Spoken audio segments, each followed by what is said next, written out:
पुणे शहरातील 23व्या अखिल भारतीय बौद्ध धर्म परिषदच्या निमित्ताने दरवर्षीप्रमाणे याही वर्षी डॉक्टर आंबेडकर नगर येथील नगरसेवक तथा तथागत मित्रमंडळाचे संस्थापक अध्यक्ष उत्तम खंदारे यांच्या परिवाराच्या वतीने 1 फेब्रुवारी रोजी भिक्खू संघास व श्रामणे संघास भोजनदान करण्यात आले। त्यावेळी भदंत ज्ञानरक्षित यांनी धम्मदेशना दिली तर अखिल भारतीय भिक्खू संघाचे कार्याध्यक्ष भदंत डॉक्टर उपगुप्त महातेरो भंते पय्यावंश भंते बोधिधम्मा यांच्यासह श्रामणे संघाची उपस्थिती होती। यावेळी नगरसेवक प्रकाशदादा कांबळे, गणेश सोनले, राम धबाले, ॲडव्होकेट धम्मा जोंधळे, विरेश कसबे, महाराष्ट्र पोलीस मुजमुले, संभाजी गायकवाड, सामाजिक कार्यकर्ते दिलीप गायकवाड, ॲडव्होकेट राहुल कांबळे, अनिल खरकराटे, मुकुंद पाटील, अमृत कराळे, अतुल गवळी आदींची उपस्थिती होती। या प्रसंगी सिद्धार्थनगर, आंबेडकरनगर, पंचशीलनगर, रमाईनगर, विजयनगर येथील बौद्ध उपासक उपासिकांनी मोठ्या संख्येने आपली उपस्थिती दर्शवली होती। या कार्यक्रमाचे सूत्रसंचालन बौद्धाचार्य त्र्यंबक कांबळे यांनी केले तर उत्तम कापुरे, अशोक खरे, संदीप साळवे, विठ्ठल सरोदे, किरण कांबळे, शिव हातागळे, आदित्य गजबारे, शितू खंदारे, सुबोध खंदारे यांच्यासह तथागत मित्रमंडळांनी परिश्रम घेतले।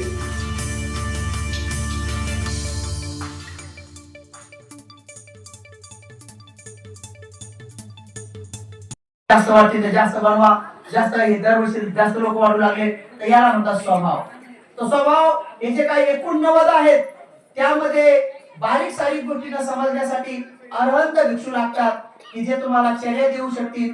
आता वर्तमान काळामध्ये जर एखाद्या माणसाला आजार झाला एक आणि दवा जर दिली दुसरी तर साईड इफेक्ट होण्याची शक्यता असते।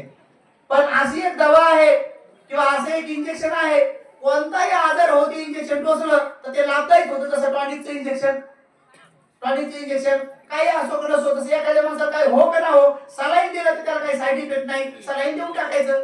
तसं ही विपස්සना अशी आहे की कोण जरी केली तर कोणाला त्याचे साईड इफेक्ट होत नाही। पण बाकीचे जे 40 कर्मस्थान आहेत त्याचे मात्र शर्या समजल्याशिवाय, स्वभाव समजल्याशिवाय ते सांगता येत नाही। म्हणून उपासक आणि उपासिकांनो, ही मोठी महापुण्याई तुम्हाला पूज्य उपाली भंतीजीच्या पुण्याईनं त्यांची सुपुत्र उपगुप्त भंतीजी यांच्या माध्यमातून धम्म परिषद या ठिकाणी दरवर्षी होते आणि आपल्या परिवाराने दरवर्षी दान देण्याची संधी प्राप्त होते। म्हणून आपण नीतिनियमाने आपले पाहुणे रावळे ज्ञातिगण वरचेवर वाढत चाललेले आहेत।